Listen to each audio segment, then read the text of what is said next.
Gods and goddesses, hello. I'm at a beautiful temple, the temple of Sunio, temple dedicated to the god of the sea, Poseidon, where I have a beautiful interview about Greek philosophy and how it can change our life, how it can improve our life, especially in overcoming anxiety, fear, and anything else that is blocking you on your path to realizing yourself and your dreams. Take a beautiful look here at the landscape.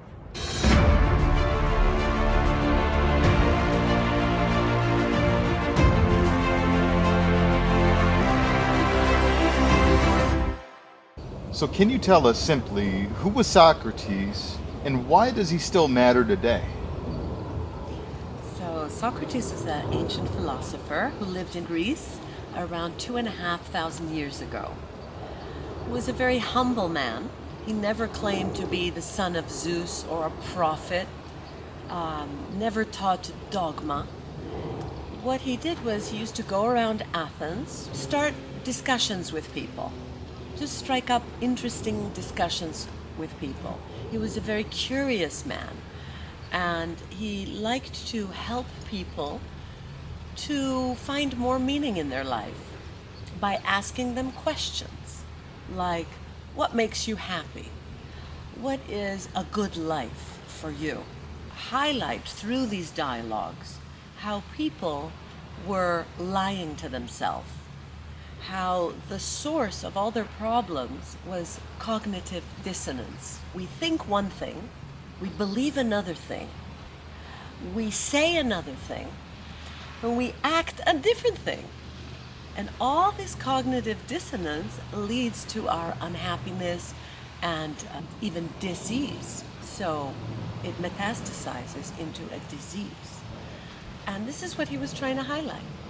So do you think his ideas really can help someone today with stress or anxiety? Definitely, because he helped people to think critically, like to cross-examine themselves. And so he created a method, the Socratic Method, which is kind of pulling out answers from people. Just keep asking them, cross-checking them, so that they can see where their cognitive dissonance occurs. They can see it for themselves. Now, it makes us sometimes uncomfortable, this process. And that's one reason he got into big trouble later on and had to take the poison. Well, the state ordered him to take poison, to die. He was a martyr. He died a martyr for his beliefs. But his method lives on today, and in fact, modern psychotherapy is based on the Socratic Method. Cognitive behavioral therapy is based on the Socratic Method. Wow. Okay. So how about in one sentence, what do you think his most powerful teaching is? He would say that the unexamined life is not worth living.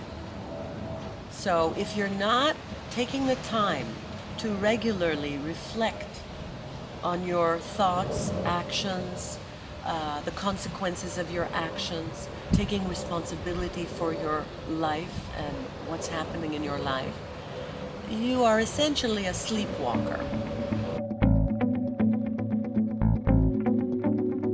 So Socrates was a pioneer in the thinking of the whole world. He was a first in many things. This method of cross-checking what people say based on fact was the basis of we call Western thinking, Western thought. In fact, like the scientific method of postulating a theory and then testing that theory, the hypothesis, and testing and cross-checking, and based on facts, arriving to the objective truth. This is what makes him the father of at least Western philosophy, Western civilization. And our whole justice system rests on this. So civil society rests on this. The truth. The truth is the most important thing for the Greeks. Truth, clarity, transparency. Okay? They said, okay, well, there is mysticism perhaps, as was in Egypt or Babylonia and other civilizations that rested on mysticism. Perhaps this is so. They said, we give them the benefit of the doubt. But we here on earth, as human beings, we have to run our life. We have to create a just society. So, what is the greatest tool we have? It's our logic, our reasoning, our capacity for abstract thinking, what animals don't have. And so, it is our greatest superpower to apply this logic, reason, scientific thinking. And when you think about it, this is exactly what has built us to the civilization we are. Why we have rockets, why we have modern medicine, why machines work to the nanosecond, because of the scientific method. So tell me, what did Socrates stand for? So Socrates is all about living a life of integrity. Socrates stands for living a life of integrity. To your own self be true, as was later sort of borrowed by Shakespeare. This is how you sleep well at night. This is how you prevent dis-ease, which is the lack of ease.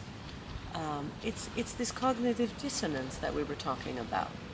And if each person did this inner work, this society would be transformed. Our justice system is founded on this principle, finding the truth.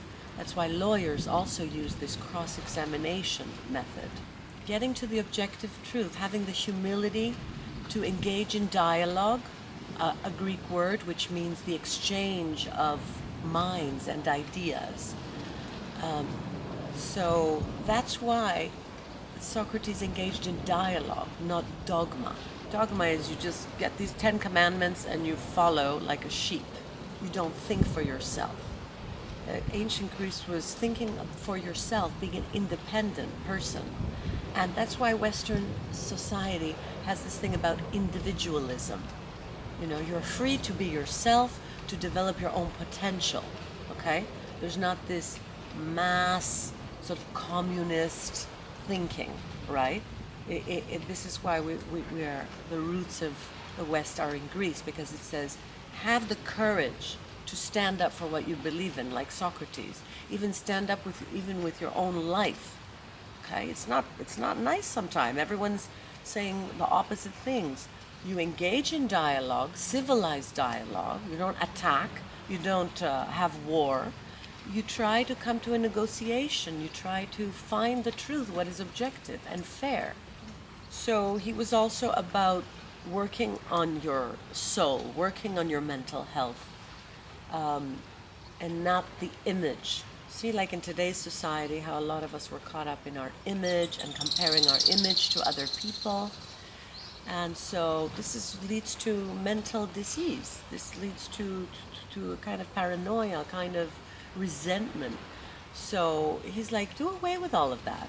Just be who you are, develop what you know, keep developing yourself and be true. Be true, have integrity, have credibility. And this is the only thing that's important. Why you're here in a way. Besides your usual profession, you have a profession, you're a carpenter, you're a software engineer, but your real work is the inner work. To refine that, what the Greeks called arete, virtue. Okay, keep refining yourself, keep learning your whole life long. And be open, have that humility. You know, once the Delphic oracle had said to Socrates, you are the wisest man in all of Greece, in all of the world. And he said, the one thing I know is that I know nothing. And so this humility is what we all need. And it's that humility that scientists have, you can say. Because they say, you know, other dimensions may exist, but let's keep searching. Let's not say they definitely exist. You know, we're definite, that's it. Let's wrap it up, it's a wrap. No, let's keep searching, and the truth sort of reveals itself. So it's this humility and this curiosity. Curiosity about yourself, for example. To look at yourself like a detective would from the outside, objectively observing yourself and saying like, why did I react like that? You know. And in this self-questioning lies our freedom. Because he showed to people that we are prisoners, that we're sleepwalkers, repeating patterns. Okay? He spoke of his student Plato spoke of the prisoner in the cave, that we are prisoners tied to a cave, looking at shadows, believing this to be the reality, and our purpose is to free ourselves from the own prison of our mind that we have created from young when they educated us in a certain way. Although our parents and society have good intentions, they still programmed us. So at a certain time you have to raise your head and say, what do I believe in now? That's very hard because you're hardwired. Your brain, as we have seen, is hardwired. So this is self-liberation, and that's the ultimate importance. Question yourself, question what society has as norms, standing up to government, as Socrates did, and even gave his life for.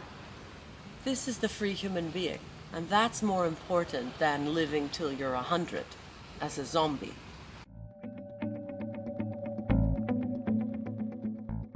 And Socrates actually believed that there is a natural justice, that if we are truthful to ourselves, we can see what is really right and wrong. Okay, if we put aside the dogma and the laws, you see, okay, in certain countries, if a woman gets raped, she is obliged to marry her rapist. And if she doesn't marry him, maybe her father and her brother will stone her to death, even today. As we know, in Turkey or in Saudi Arabia and some countries where there is Sharia law, for example. Now, Socrates would go against this and say, does that feel right? Does that really feel right? Or let's be honest with ourselves. This is what the West stands for. And it all has its roots in Socratic thinking, because Socrates was the first to bring down philosophy from the heavens, as Cicero, the Roman statesman, said. Why? Because before Socrates, pre-Socratics as we say, philosophers were more concerned with natural phenomena, like when is the time of the eclipse? When can we predict an earthquake? They were more scientists. We can say they were natural scientists, and testing their theory again. Okay, testing, cross-referencing through proof. But Socrates took this way of thinking, of cross-referencing and finding evidence for, and brought it to our own personal development, our own mental health. You can say he was the first mental health coach, to simplify things.